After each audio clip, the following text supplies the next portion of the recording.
Itinaas na sa 20 million pesos ang alok na pabuya sa sino mang makakapagturo sa kinaroroonan ng most wanted na si Atong Ang. Kabilang sa mga sinuyod ng mga otoridad ay ang mansyon ng mga anak ni Ang. Narito ang report ni Gio Robles.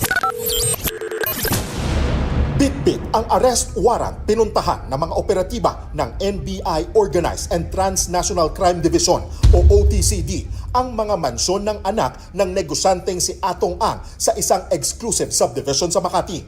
Una nilang pinuntahan ang mansyon ng anak na lalaki ni Ang. Unang humarap ang mga staff at caretaker. Kalaunan, dumating ang tatlong legal counsel ng 68 taong gulang na pugante para tumanggap sa arrest warrant. Pinayagan ng mga abogado ni Ang na pumasok ang mga taga-NBI sa mansyon para mag-inspeksyon. Nag-ikot sila sa mga kwarto pati sa mga kotse na nakaparada. Sunod na pinuntahan ang bahay ng anak na babae ni Ang. Umabot ng 2 oras ang operasyon ng NBI OTCD. Pero sa huli, walang Atong Ang na nakita. May 5 arrest warrant nang inilabas ang 3 korte sa Laguna at Batangas laban sa puganteng iniuugnay sa pagkawala ng mga sabungero. Pinakahuli dyan ang arrest warrant na inilabas ng Regional Trial Court mula sa San Pablo, Laguna na haharap si Ang sa mabibigat na kasong may kaugnayan sa kidnapping with homicide at kidnapping with serious illegal detention.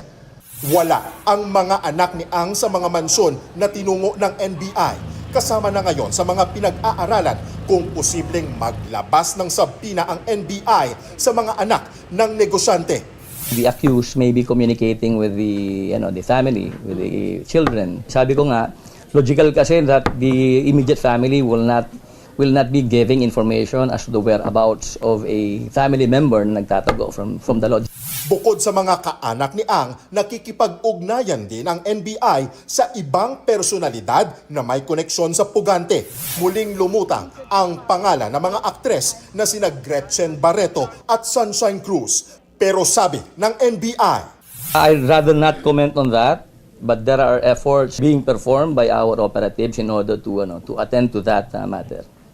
naniniwala ang NBI na nasa bansa pa rin ang pugante pero tinitignan na rin kung mayroon siyang foreign passport.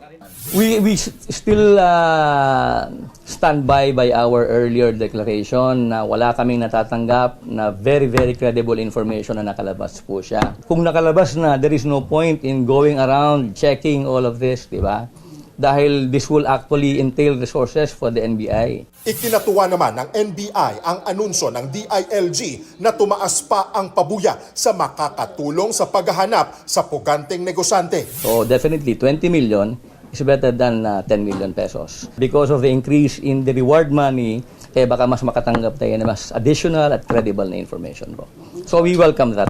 Nagbabala naman ang NBI sa mga prank calls at mga text na magpapadala ng mga peking impormasyon o tip na manggugulo lang sa paghahanap kay Ang. Because of the SIM Card Registration Act, practically all operating SIM cards in the Philippines are registered already with the National Telecommunications Commission at saka ang ating mga telco. So we will be able to verify kung sino ang tumatawag na nanggugulo lang. Nagbabalita mula sa Frontline, Gio Robles, News 5. Mga kapatid, ako po si Ruth Cabal. Dito tayo sa totoo, dito tayo sa True FM.